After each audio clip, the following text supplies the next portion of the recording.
Ooh, this is a nice big lens. The Olympus 150-400mm 1.25 teleconverter f4.5 comes in at $7,500 and is a beast of a lens. With the 400mm and its teleconverter mounted onto its micro four thirds mount, it can achieve a full frame focal length of an insane 1,000 millimeters.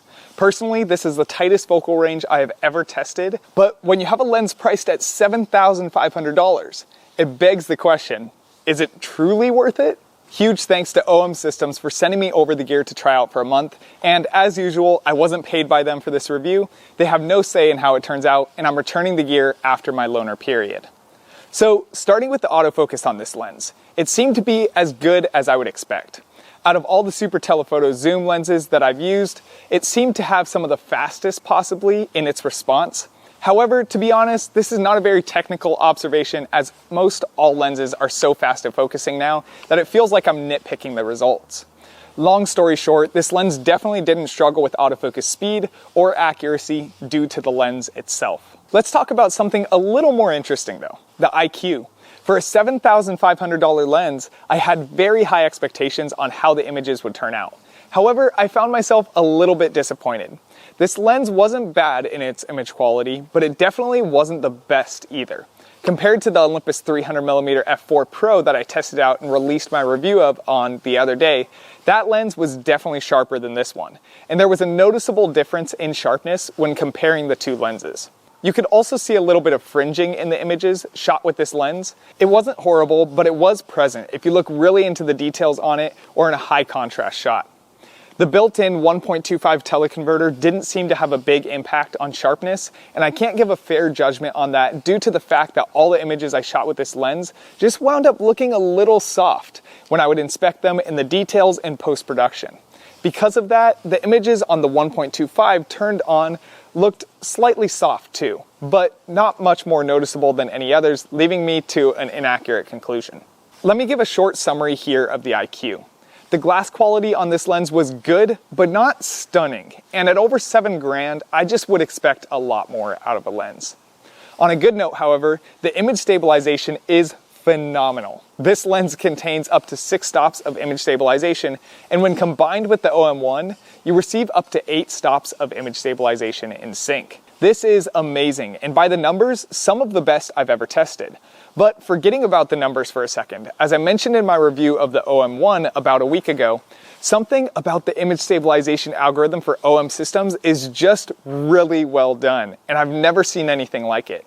Even at 1,000 millimeters full frame equivalent handheld standing up, I was happy with it, and I took video that was plenty usable, and with some simple stabilization in post, I could have easily cleaned up.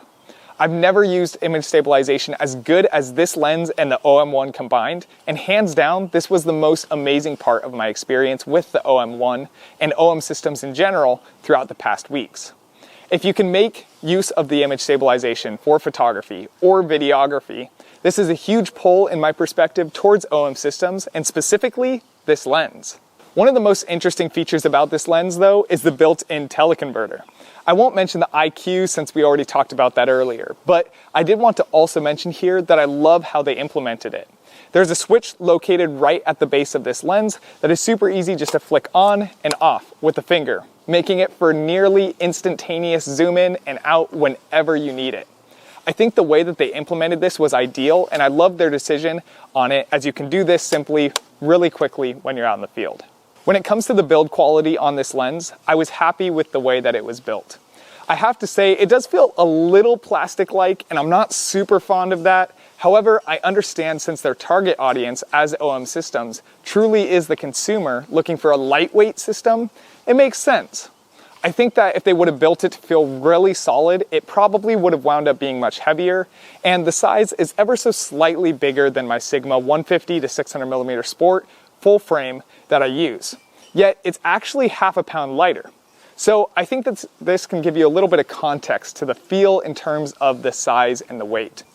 With that being said though, the lens does feel very well sealed for a zoom lens and uses internal zoom, which I know a lot of people like. I would talk about my feelings on that again, but let's not get into it once more. I do wish the manual focus ring was ever so slightly smoother, but this is very small and a minor complaint as it's pretty good already. It is amazing to me to think about how light this lens is when it's capable of reaching 1000mm full frame equivalent. Typically, a lens like this would have to be so heavy you almost couldn't dream of using it without a tripod. But this lens is totally capable of being shot handheld, and I was able to shoot with it for hours without too much fatigue.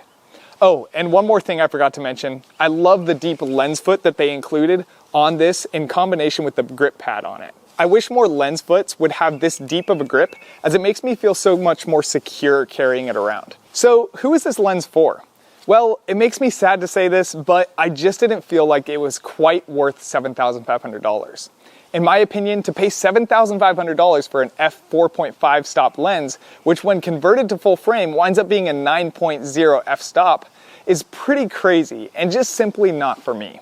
It is awesome having a 1000mm reach full frame equivalent, and that in and of itself is good reason to pay this money, but when you've sacrificed your f-stop and depth of field that much, it feels no different to me than simply buying a 400mm or a 600mm full frame lens and cropping in with extra megapixels to achieve the same result. This is an impressive lens, but I can't say I'd recommend it much to anyone, and rather I'd recommend the Olympus 300mm f4 Pro that I reviewed the other day. I think that lens, while maybe ever so slightly overpriced itself, is a way better deal and a manageable chunk of money.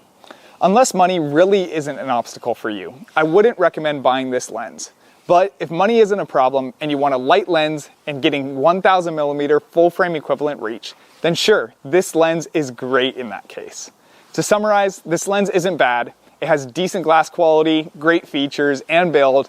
It has the reach. I just don't think it's worth the price. If you want to see the lens review that I did on the Olympus 300mm f4, however, that I prefer over this lens, check out this video here in the end screen. I hope to see you around on the channel.